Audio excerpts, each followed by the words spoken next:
You may begin. We just finished our unit on communication and metacognition. What do you feel is the most significant and helpful information you learned in the metacognition portion of our first unit? I think that sleep was highly beneficial to metacognition because there's a lot in the article about it. Because from the evidence in the text, if you get less sleep, it'll make you mentally not healthy, and it can give you depression, anxiety. I agree with Allie, and in the Importance of Sleep for Teen Mental Health article, it states that consistent sleep schedule will help teens regulate their sleep rhythms better, and then they'll also help their mood and their mental health. I agree with Leah and Allie, and it also helps you learn better and get learning in your head.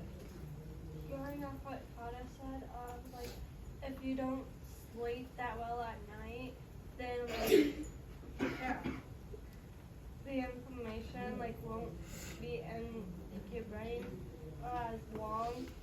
But if you get enough sleep, then that information stays longer in your head. I think we all agree that sleep is important. So, what learning and or reading strategies do you find most helpful? I said that one of the useful things we did for learning or reading was the Cornell Note method. I think it really helped people remember and think critically on what we were talking about. Is just a good way to organize what you guys were taking notes in class. I agree with that. I also think visually learning is a great way also. Going off of that, me personally, I know I learned better through watching, so the videos were very helpful. For me, I have to be both hands-on and visual, because just talking in it in a small group should I'll learn, but I like it when other people talk and yeah. Savannah, what do you think of it? Honestly, I feel interactive, so if we talk in a group, you'll learn, but knowing, as Chuck said, knowing other people's opinion kind of help you get a better grip on it. Going off of what Chelsea and Savannah said, I said the jigsaw reading because we all read different parts of an article, and then we all talked about it together, so you get different people's points of view. Can you elaborate on that more? So when we did our jigsaw reading and we read in the different paragraphs or parts of the article in the book or the article, and you discussed in your group, and then as a whole group, so you understand what everybody else thought. I agree with that. Personally, I think writing it down after you read it helps me because I am more likely to get it in my brain and have my cells grow. I think we moved off from the last question too quickly because JC told me a very good opinion. The first question?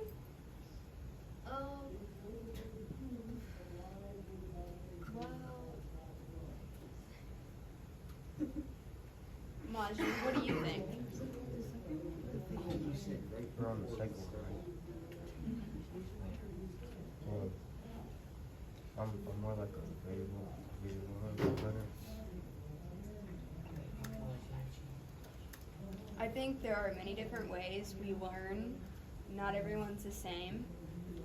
And we can move on to, why do you feel this is the most significant and helpful information you learned in the communication portion of our first unit? Hayden, we haven't heard from you. Do you want to talk? What I feel is the most helpful, and it would be loudly speaking, and if other people not talking, if the main person's talking.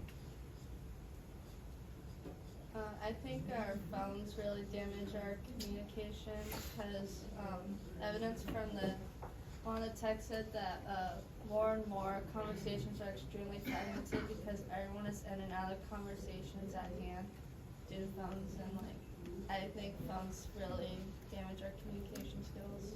A great way that would help with that is if you turn your phone off at night. I think I disagree and agree with Allie, because I disagree because I can talk to strangers on Facebook through the internet, but it doesn't help it through face-to-face conversation.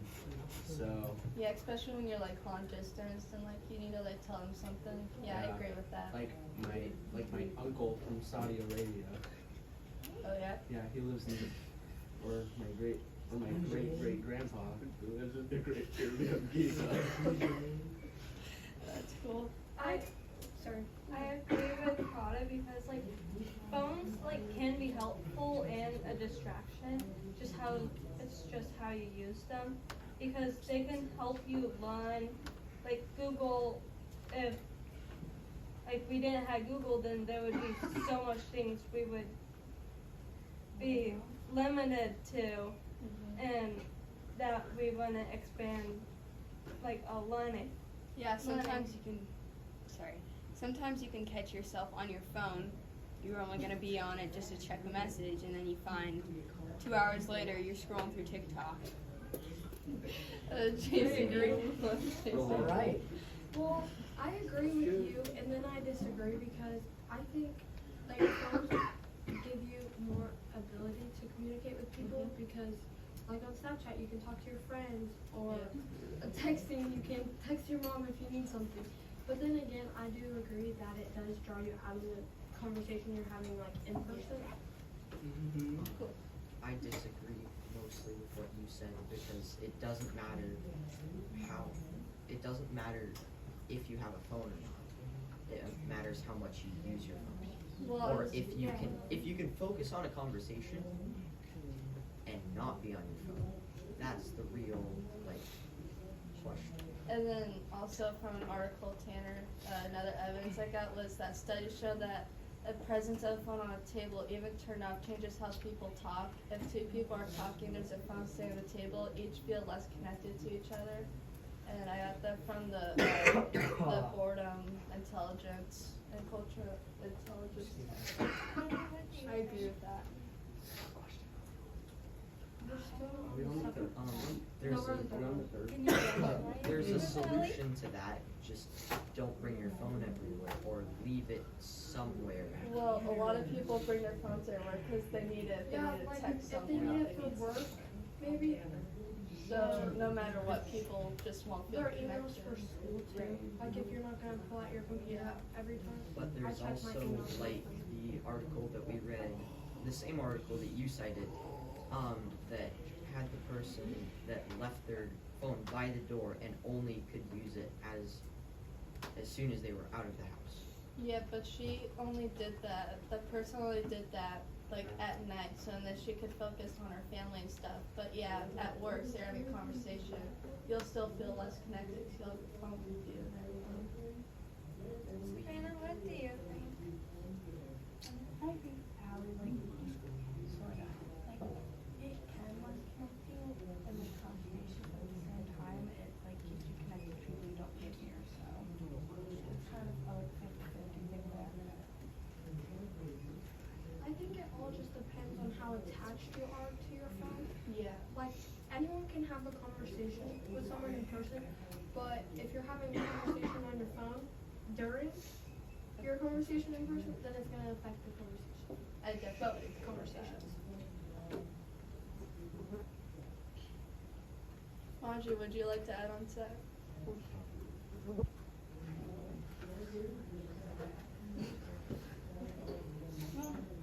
What is something you've learned about yourself as a learner throughout this unit?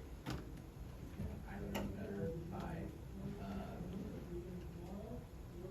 better by what's it called, writing, but I enjoy learning more watching a video or like studying something because my brain more. Oh my gosh.